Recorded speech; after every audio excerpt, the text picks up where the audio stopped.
자, 이번 시간에는 우리 선수공 18페이지 보세요. 18페이지. 18페이지에 용도지역 한 문제 나오죠. 용도지역 한 문제, 용도지구 한 문제, 용도구역은 나오다가 안 나오다가 이래요. 용도지역 무조건 봐야지. 그럼 용도지역은 일단 4, 9, 21이야. 4, 용도, 9개 지역, 총 21개 용도인데 도간농자, 주상공록, 전일준, 중일육은, 전일준, 보생자, 보생계, 1, 2, 1, 2, 3 이렇게 썼죠. 21개. 이 21개 용도지역 이거 다 누가 지정하는 거야? 도시군관리계획 절차니까 결정권자가 시도대장, 예외가 국장이에요. 그러면 누가 결정해요? 그럼 높은 사람부터 국장, 시도, 대장이 도시군관리계획 절차로 지정하는데 중복이 되면 안 된다고 그랬죠. 지역하고 지역은 중복이 안 돼요.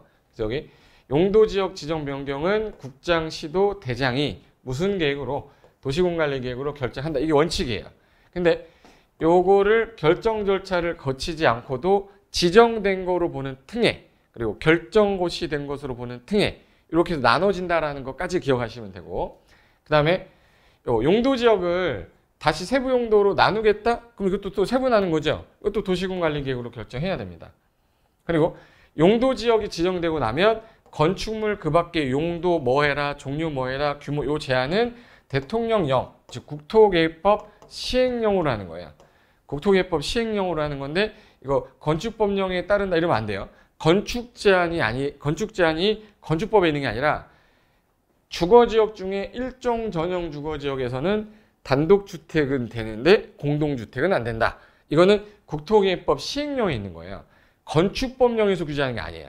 근데 건축 규제니까 건축법령 같이 느껴지겠죠. 그거만 조심하시면 됩니다. 그래서 여기 용도지역 행위자는 대통령령 이게 뭐예요? 국토계획법 시행령으로 따른다 해서 이게 그 말입니다. 그리고 용도지역 간에는 지역은 중복하여 지정할 수가 없는데 지역에다가 지구, 지역에다가 구역, 지구에다가 지구, 지구에다가 구역은 다 돼요. 그러니까 결론은 지역 빼고 다 된다. 이렇게 가셔야 돼. 그래서 용도지구와 구역은 서로 중복이 되지만 지역은 안 된다. 이 뜻이에요. 그래서 이 지문 좀 봐두시고 그 다음에 용어 정리 나올 때 우리가 보통 전용 주거지역하고 일반 주거지역 구분할 때 항상 바꿨던 게 전용은 조용해야 되잖아. 그래서 양호란 말 나와요. 일반 지역은 기능 자체가 편리해야 돼. 그래서 얘는 편리. 그래서 전량이는 일편단심이다. 고상철한테 이렇게 전량 일편단심. 전용은 뭐예요? 양호. 일반은 뭐예요? 편리가 주 목적이다. 그래서 시험 문제 나오면 잡으세요. 단독주택 중심의 양호한 주거환경을 보호하려고 양호 나왔으면 전용이죠. 양호 전량이니까. 근데 단독이니까 몇 종이겠네? 일종. 그래서 일종 전용 주거지역을 정할 수 있다. 맞죠? 이렇게 해서 푸는 겁니다. 그 다음에 19페이지 가시면 19페이지에서 그동안 시험에 제일 많이 나왔던 게 아파트가 제일 많이 나왔어요. 아파트. 윤수일 아파트. 아파트가 설치가 금지되는 지역은 그냥 외우셔야 돼요. 유전일, 녹관농자 11. 유전일, 녹관농자 11 했죠. 요거는 아파트 설치가 금지되는 지역인데 특징이에요. 관농자가 도시지역 외지역이죠. 그러니까 도시 바깥은 아파트 안 되는 거예요.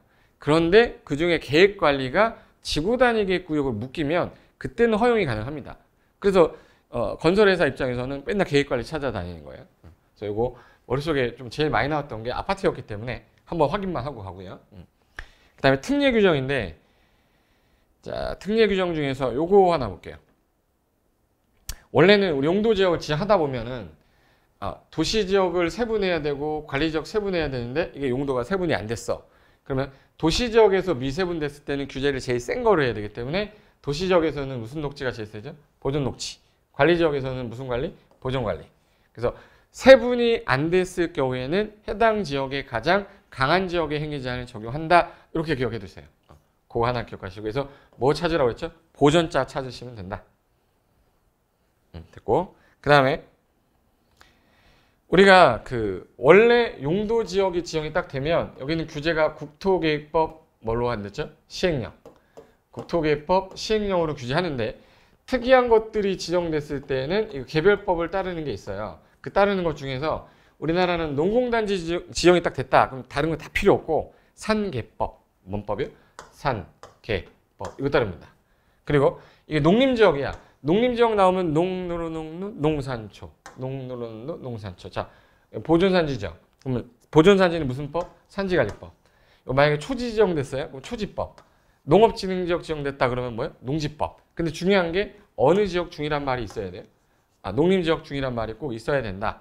요거 하나는 꼭 좀 기억해 두세요. 좀 잘 나왔던 거고. 그 다음에 용도지역에서 또 나올 만한 게 20페이지 가시면 요 지문이 조금 해설이 좀 어려울 수 있는데 봐요. 도시지역에서는요. 접도구역 적용 안 합니다. 농지취득자격증명 적용 안 합니다. 이게 원칙이에요. 그럼 결론은 도시지역이란 말은 상업지역은 접도구역 적용 안 한단 말이죠. 도시 안에 들어있으니까. 그리고 주거지역에서는 농지증 적용 안 한다 이 말이죠.